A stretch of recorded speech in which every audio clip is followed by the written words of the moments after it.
You're listening to Five Things with Lisa Birnbach. It's Lisa Birnbach. I took a class in early American literature my sophomore year of college. I'm not really sure why this period of literature interested me at all. Cotton Mather, Emerson, Hawthorne, Melville, Thoreau. Writers only an English major or a die-hard outdoors person maybe would want to read. Every day, our class began with our professor intoning, "This world clean fails me, still I yearn." That happens to be a line from a poem of Melville's called Clarel. Did you know that he wrote poetry? I totally forgot. It was written in 1876, after the Civil War. I think about that sentence every single day. This world clean fails me, still I yearn. Especially now in the pandemic, especially in chaos and solitary feelings. Will we ever get to a good old days again? Weren't we supposed to know when the good old days were over? I think about 9/11. We were miserable for a long, long time and frightened. But eventually we smiled again, saw our loved ones, even flew on planes and took trips and enjoyed the rites of passage that humans get, that we're entitled to, that we expect, that we are lucky to have. And we also bade our loved ones goodbye after 9/11 with pain and heartbreak and sometimes incredulity. But for some, the good old days may have ended with Hurricane Katrina or Hurricane Sandy or the tsunami in Japan or any of a number of natural disasters. Or the good old days ended when children and their teachers were shot at the Sandy Hook Elementary School in 2012, or at the Boston Marathon finish line in 2013, or at the Pulse nightclub that horrible night in 2016, or when Trump was inaugurated in 2017, or when the Parkland High School shooting happened on Valentine's Day 2018, or when George Floyd was killed for no reason by brutal cops a few months ago. If you were directly affected by heedless violence, you probably haven't had a good old day ever since. My thoughts are with you, and thoughts aren't enough, I know. We know that. Besides being active and trying to help those in need, the only other thing I've found to really soothe me is fiction. If you get involved in a compelling book, you tacitly agree to follow the author wherever he or she or they leads you. You have nothing to do but follow. They've made all the choices. You just get to roll. My guest this week is a novelist. It's Daphne Merkin. She's famous for her essays as well as her novels. Her new book is 22 Minutes of Unconditional Love. It is a novel that gave me respite all the days I read it. We used to know one another in college, and I haven't actually talked to her since. So this is cool. And I think we had a great conversation. I think you'll enjoy her. In the meantime, here are my 5 things that made life better this week. My friend Shelley's sour cherry pie. It was made of the end of the season crop, and it had the most gorgeous lattice patterned crust I have seen. And her husband Dennis made a fantastic roast chicken, and we ate it in a secret garden in Soho with candles and distance. It was really special. Number 2, my mother's birthday dinner. She turned 90. I think it's fair to say she looks 80. We took her out for 2 different dinners last week. I know this world clean fails her, but still, she goes to the beauty parlor, and that's a good thing. Number 3, my exhibits. They're all doing exciting things. You heard from one last week. They're making their way in their own careers, independent and creative, and not with anybody's help. So that's pretty cool. I'm very proud of them. Number 4, I'm turning a negative into a positive here.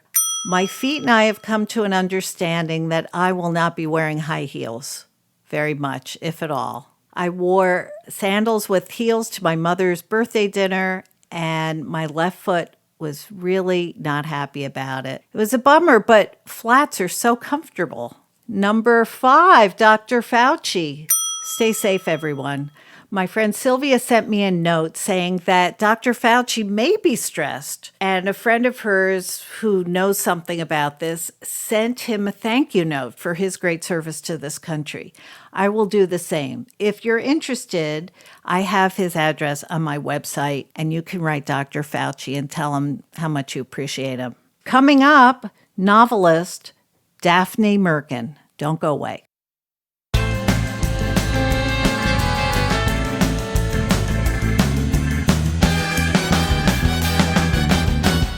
It's Lisa Birnbach. Welcome to 5 Things That Make Life Better. My guest today is the novelist and critic Daphne Merkin, who I last saw in the 70s when we were both students at Barnard College. Right. And the occasion that is bringing us back together, our college reunion, is her new novel, 22 Minutes of Unconditional Love, which is just been published by Farrar, Straus, and Giroux. Welcome, Daphne. Hi, good to be here. You know, we both have done various things in publishing, but it was so remarkable to me watching your career all these years silently, Right. that you were kind of immediately a literary writer from your 20s. You didn't pass that kind of strange, more flashy, contemporary, brandy stuff. Right. How did you manage that? Well, one could ask, was that such a plus? What I mean, I think partly it was my native, somewhat seriousness about literary things. Because I look back and think, how did I for years sit in this kind of basement-like apartment and write regular book reviews every other week for a tiny magazine called The New Leader.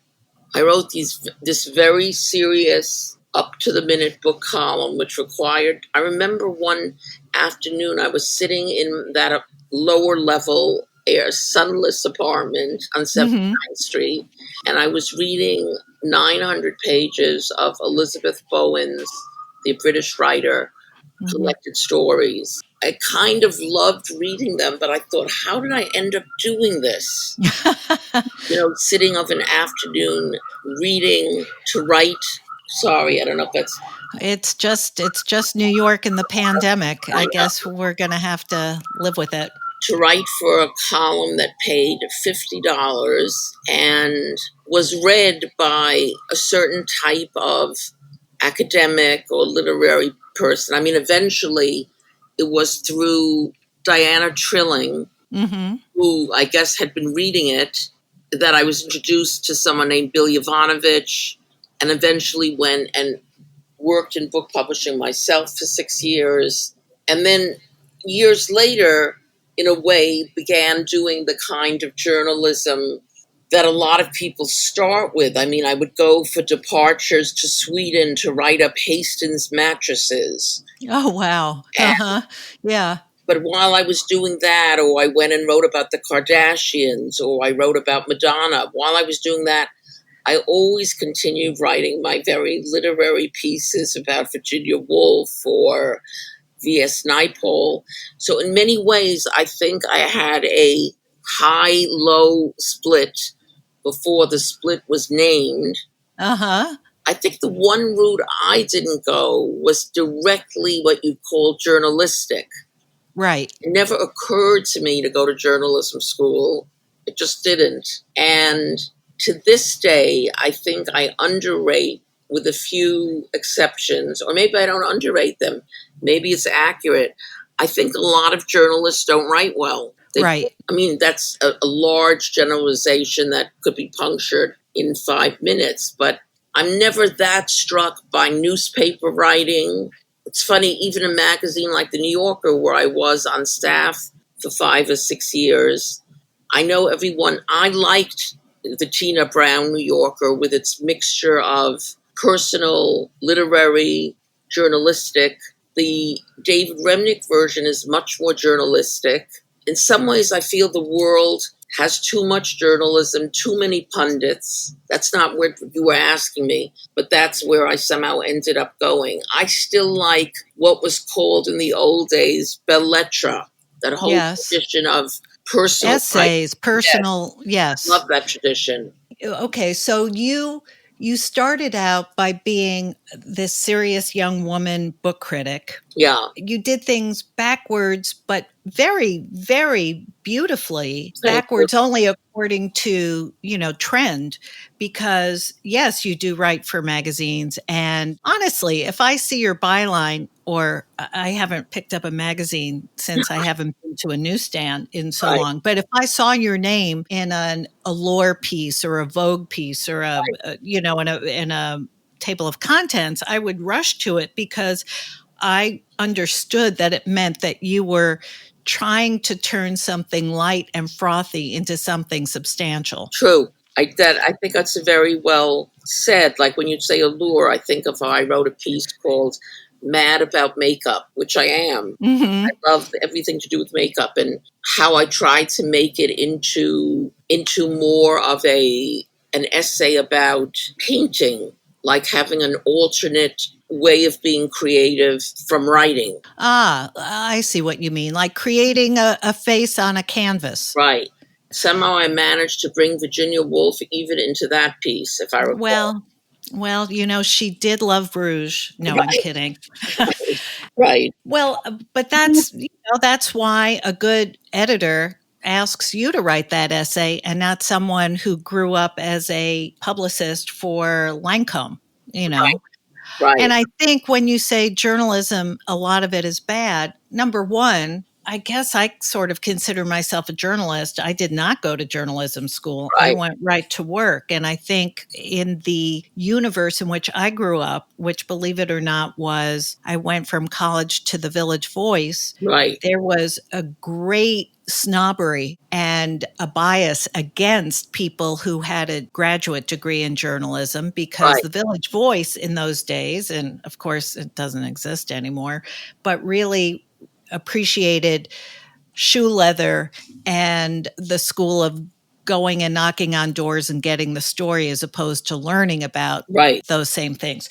But yet, journalism now seems to have, at least in women's magazines, as they used to be called. Well, yes. And there are not too many of those anymore. But the line between promotion, PR, and actual reporting seems to have gotten very thin. Very. Certainly I agree with you, in the women's magazines. And I don't think I meant to disparage all journalism, but since I myself, to be honest, along with writing those literary pieces, I got my start doing real journalism at a publication called 7 Days. Oh, I loved 7 Days. Yeah. And that's where I started doing more reported, less. They always had an essayistic tinge. Like I wrote a piece about Hedda Nussbaum and Joel Steinberg when that whole horror happened. Yes, I think I even remember that piece. Yeah, it was called The Couple Next Door. And then I wrote a long piece about, I think it said, if you went out last night and no one saw you, do you exist? It was called The Visible People. And it was set at all those restaurants like Le Cirque and Mortimer's. And I like society, yeah. But I think my point about journalism is I once had lunch with Joe Lelyveld at Times, and I thought some of what he said a journalist needed, I thought, well, of course you need that if you're going to be a journalist. You need some curiosity, although I think some journalists don't have that much curiosity. But at the end of the day, you could be a very good reporter. You could be a very good interviewer. If you don't know how to structure it and narrate it well, it won't read well. I think I'm saying something that sounds obvious, but in the end, it does come down to the writing more than I think there are journalists who are phenomenal reporters. I can't think of who they are at this moment, but aren't such good writers. I think you need to be a really first-rate journalist. You need all of it. Like I read a book I keep thinking of and recommending to people. It's my idea of like journalist at its best. It's called Don't Speak or Don't about the IRA. Do you know that? Oh, wow. No, I don't. About the Irish Republican Army? It's about it and about a particular incident. Not Don't Say a Word, something like that. I'll look it up. Yeah. And I thought it was obviously remarkably well researched, but the structure of the book fascinated me. Mm-hmm. It was almost done fictionally with one detail that it begins and ends the book, which is a diaper pin. I'm not giving much away by saying it. Wow. Well, I think you started out, at least when I knew you, when you were 21 or 22, you were a serious student. You were very ready to work hard and to follow in the footsteps of the writers that you admired. And I would like to say that your new novel is also extremely well written and well plotted and exciting. And also, you have done something very unusual, which is you have broken into your own narrative a few times as the narrator, sort of taking a break and having a conversation with the reader. Right. Tell us why you did that. Right. How did you make that decision, and why did you make that decision? Sorry, Daphne. Sure. I'm forgetting that I should have you sort of just give the elevator pitch for the story about Judith in 22 minutes. Yes. It's I was going to say it's called 22 Minutes of Unconditional Love. Am I 100% sure what I meant by that title? No. It originally was called, one second, The Discovery of Sex. I started it 30 years ago. Seriously? Seriously. Got a book contract from a press that no longer exists that was excellent, called Poseidon Press. Right. I described it. I had written one novel already, Enchantment.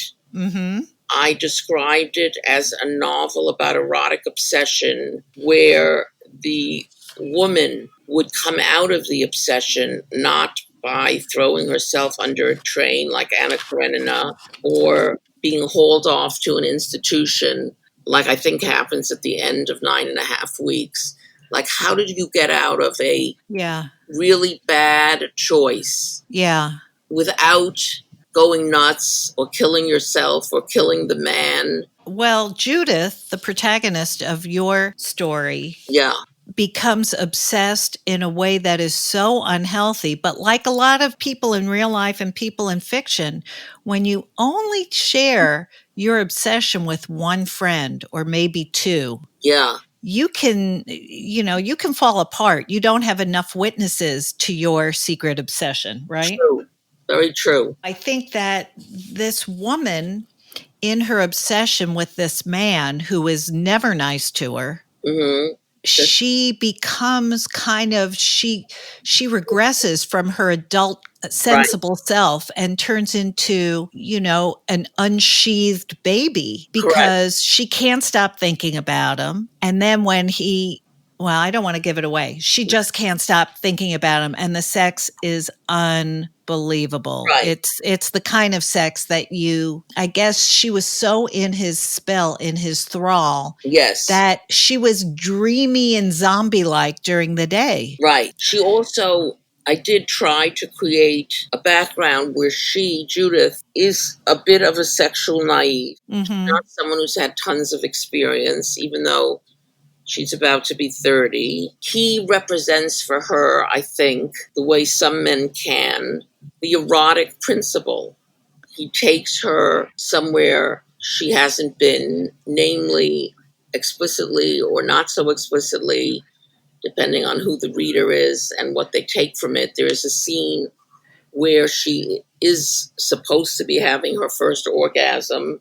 And before that, she sort of said she didn't know how much she believed in all this. 50% of women don't have orgasms. What are they talking about? And then she finally has the experience and she says she understands why 50% are lording it over the other 50%. And that this man, via a combination of, I a certain amount of sexual skill, a certain amount of instinct to violate her. Mm-hmm. And then there's the issue of what goes into the wish to submit, sexually submit, behaviorally submit in a woman who is, as you say, in the world at large, she's a forceful figure. I mean, she's meant to be or is a successful editor in book publishing. It matters to her. There are scenes in meetings where she plays a certain role. I mean, the world of book publishing is familiar to me since I was in it for 5 or 6 years. And I remember Bill Yovanovitch, who ran Harcourt Brace Yovanovitch, where I was first an editor and then associate publisher, once said to me he thought women didn't put the workplace enough into their novels. So I wanted her very much to have a job, a career, whatever you want to call it, that actually absorbed her. I mean, she wasn't an empty vessel, right, waiting for Howard Rose. She was a fully realized person, right, or a 90% realized person who had a good life until it was disrupted by this erotic, controlling lover of hers.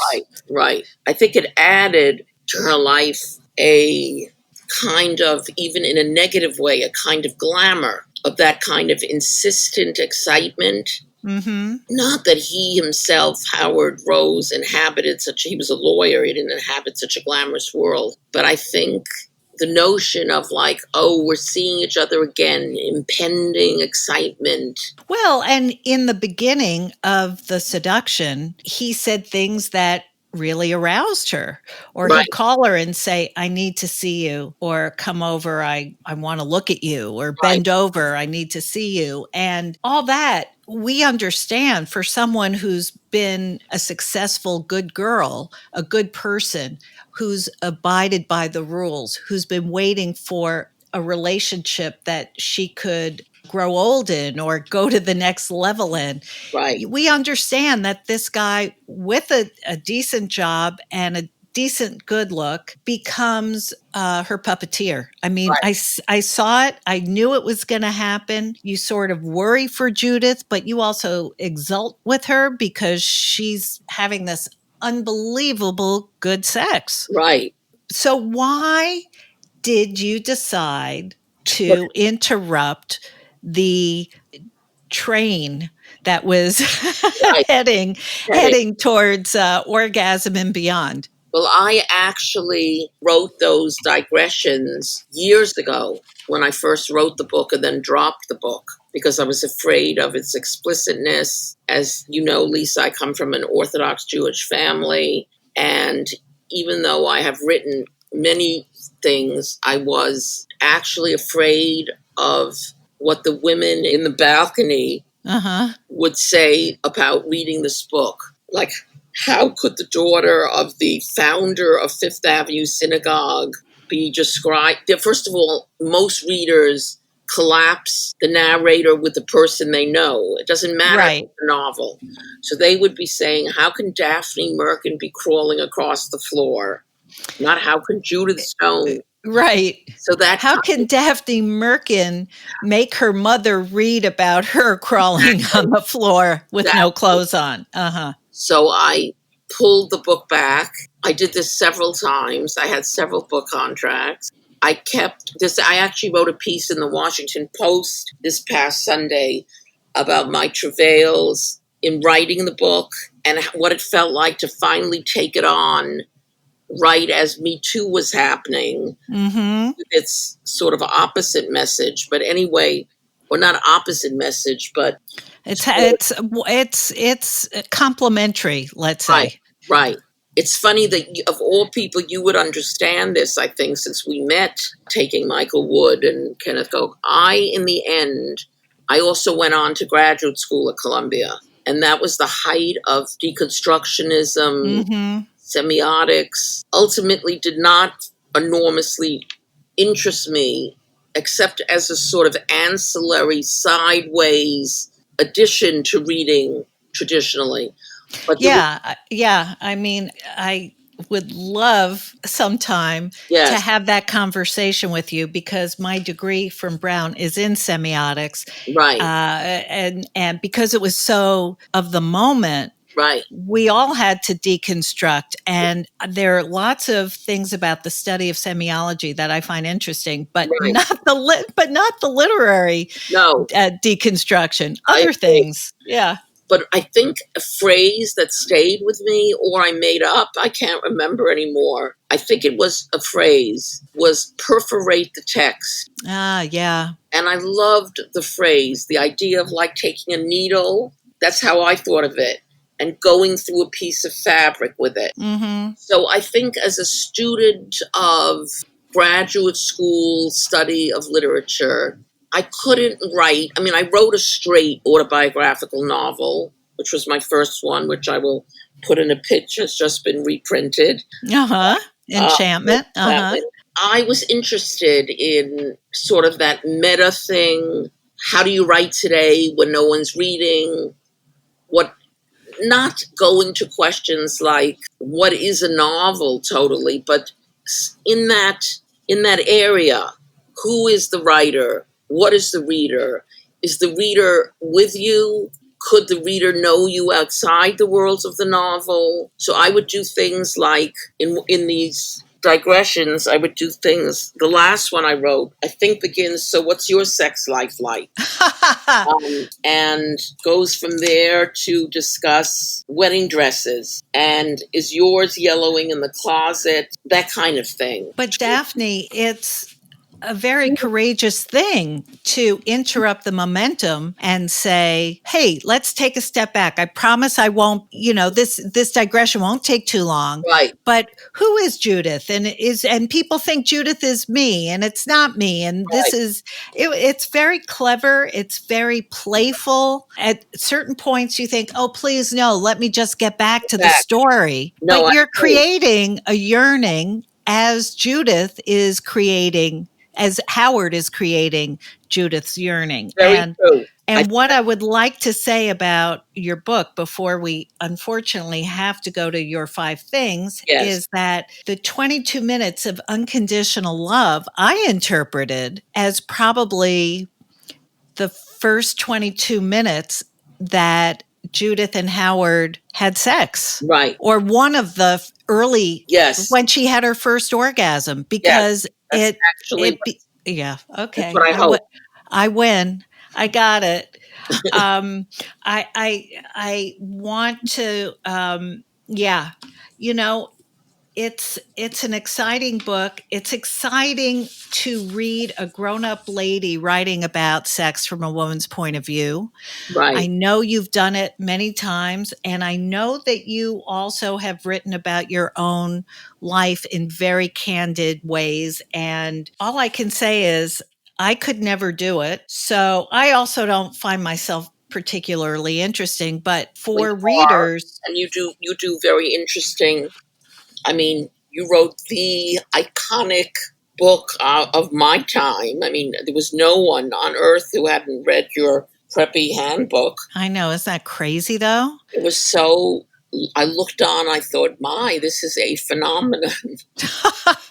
It was, I keep telling my children, it was a fluke. It was a fluke. And it helped that people read books in those days. You're right. That always does help a bit. It does help. But you know what? I think also, Daphne, this summer, your book, I know it's terribly hard to publish a book now that isn't swept under the rug and hysteria of Trump and what's going on. So your book, 22 Minutes of Unconditional Love, gave me hours of distraction and interest. I was just, it was a kind of dark but wonderful departure from my life. And I'm so glad I read it. And I'm so glad that to talk to you after all these years. Oh, I am too. And maybe when people can see one another, we could take a distant.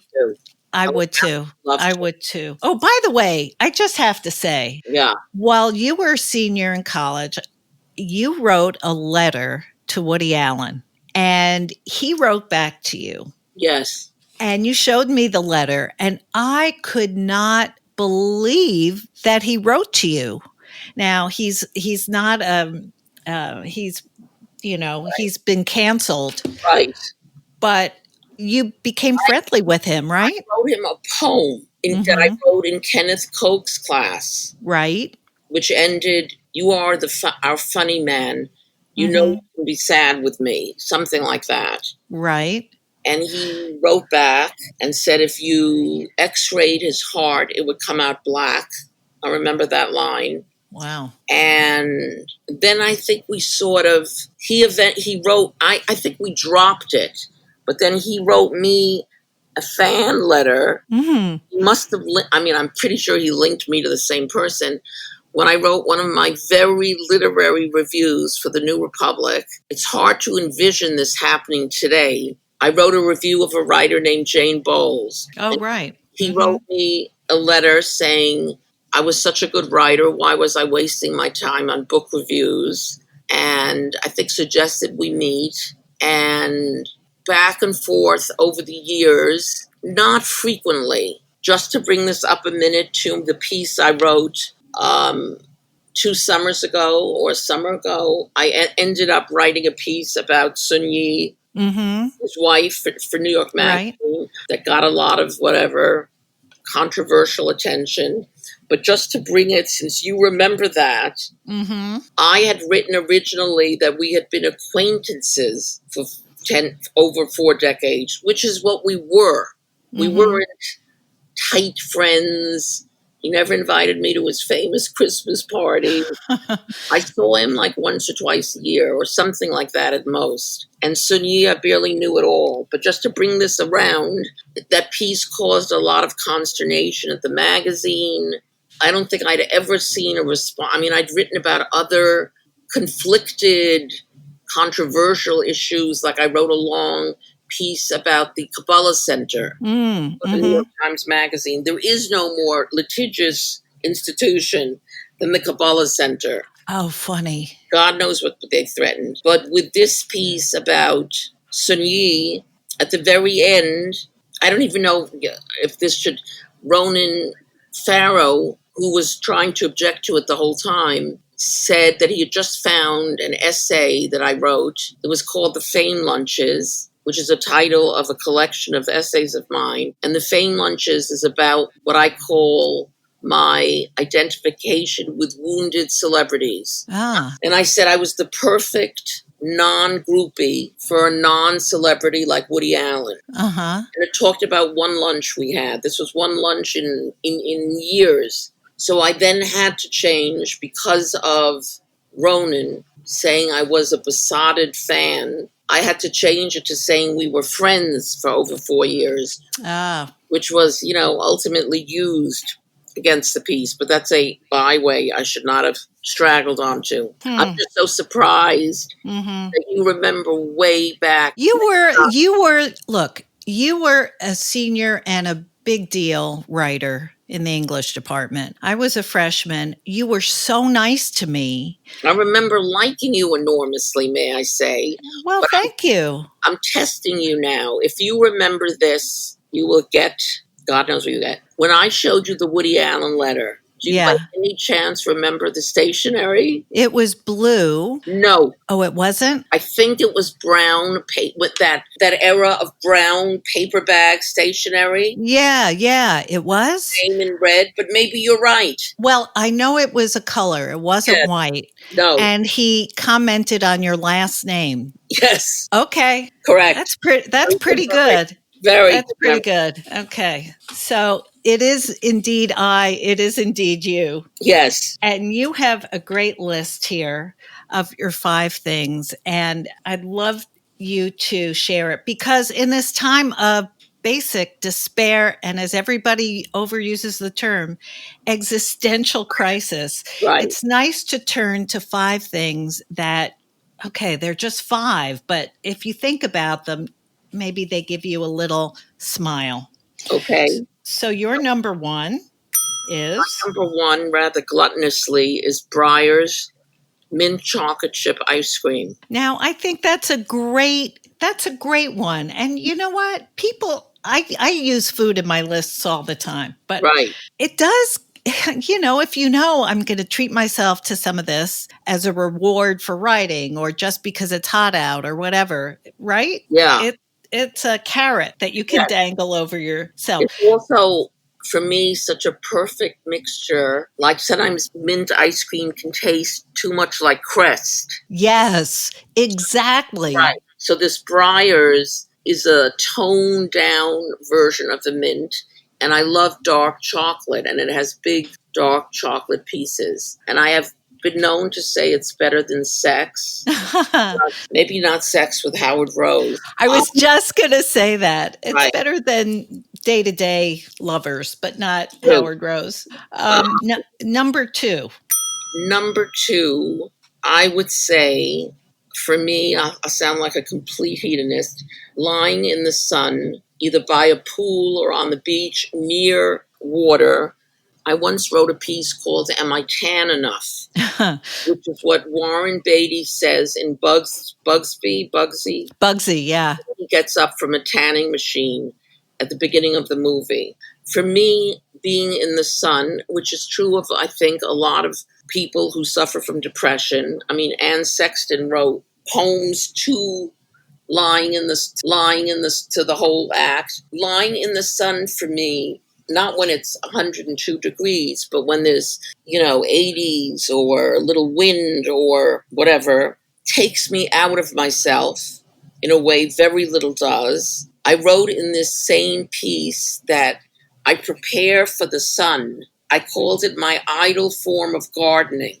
I like to put the chair in the right place, have lotions, whatever it is I need. I kind of keep moving the chair, like if I miss a quarter inch of, and it's like a sundial, right? You move your chaise by the sun. Yeah. And of course, I'm not who could be ignorant of all the skin cancer risk warnings, which I think people choose their risks. Do you know what I mean? Some people, right. Some people scuba dive. Some people jump out of planes. Some people lie in the sun. I also like the way some people do, some people don't. I like to be a tan releases me from foundation, worrying about makeup. Possibly falsely. I mean, I have no idea if there's, I just feel I can go out and feel okay in myself. It does something to me internally in my skin, aside from externally. So it's flattering. I mean, yes. I think, we grew up in an age where having a tan was not only flattering, it was what you did in the summer. I mean, it made your legs look better. You had like a burst of confidence when you were tan. Right. Rightly or wrongly. Very belatedly. Yeah. Outdatedly, I still do. Number three. I listen a lot to music of all sorts. Have written about everyone ranging from Taylor Swift to the Counting Crows, that group that was once big, and Martha Wright. But I think someone I consider among the most gifted is a songwriter named Patty Griffin. So I wrote listening to Patty Griffin as one of my pleasures, one of my favorite things. Can you write to music, or do you? Yeah. You can? Some. If it's brand new to me, I can't. Right. Because then I'm paying. You need to listen. Yeah. So I usually listen to sort of a tried and true mixture of classical, of Bach and Handel, I like a lot, and Telemann, and then what I call my pining women songwriters. Right. Who are always pining for the boy that got away, that kind of Lucinda Williams. But I find Patty Griffin, who I actually heard for the first time years ago when she opened for Lucinda Williams. Incredibly talented. So I'm going to listen to her. Yeah. Number 4. I know I mentioned to you, Lisa, that I was debating between two, but I'm going with what I think I wrote that moment in writing when I'm so absorbed, I forget about the time. Because much of writing, I find to this day, I don't know, not a drag, but I have to push myself. I think, here we go again, structure.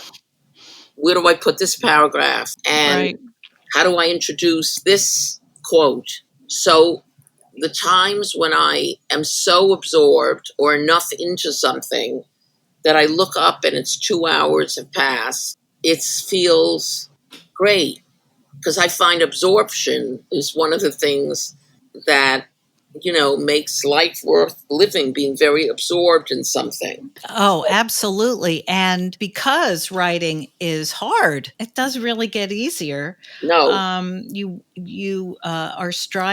is striving for articulating something in a very precise and evocative way. It's being in the flow. Isn't that what people call in the flow? It's breathtaking. It's one of the great. But I said yesterday to someone, why does everyone want to write? I know. It makes no sense. I think everyone wants to be a writer. I don't think they actually want to write. You're right.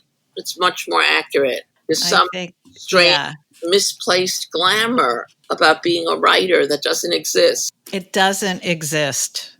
I'm going to underscore that. It doesn't exist. We don't go to the left bank and all know one another and drink and dance. It just doesn't happen. Doesn't. And my fifth one was laughing hysterically about something with my daughter that only the two of us would get.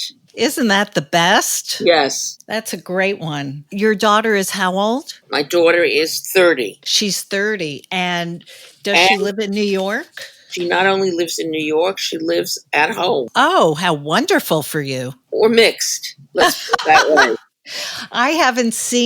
I really haven't seen my kids. I have one child in New York, but two in California. So I haven't seen them in ages. So I'm very envious of people whose kids are nearby or at home. And this pandemic is crazy for giving adult children and their parents a chance to get to know one another as adults. Right. Which has its ups and downs, as you would probably know. Yes. In many ways, since my daughter lived with me pre-pandemic, I love that she is here. And in other ways, I think we'll end up like Grey Gardens. Oh, don't say that. Don't say that. No. Don't say that, Big Edie. Right. Right. That, that we won't, sooner or later, she should be moving out, and I think will be. But I enjoy her a lot. There's something companionable about her. Obviously, if we hated each other, she wouldn't be living with me. Right. Yeah. Well, Daphne, it's been just a pleasure talking to you. I'm very grateful that you published this book. Thank you. And that I read it. And I recommend it to our listeners, my listeners, your listeners. And this has been terrific. And to be continued, we have a lot to talk about. Okay. I need to say that you've been listening to 5 Things That Make Life Better. I'm your host, Lisa Birnbach. My guest today has been Daphne Merkin, author of 22 Minutes of Unconditional Love. It's published by Farrar, Straus. You can read more and look at the links to everything we talked about today at lisabirnbach.com. This show is produced in New York by thefieldtv.com. My engineer is Kevin Watkins. My team is Spressa Arucci, Michael Port, Sam Haft, Boko Haft. Wear a mask, act cool, be natural. Bye-bye. That was 5 Things with Lisa Birnbach. New episodes every Friday, if she remembers.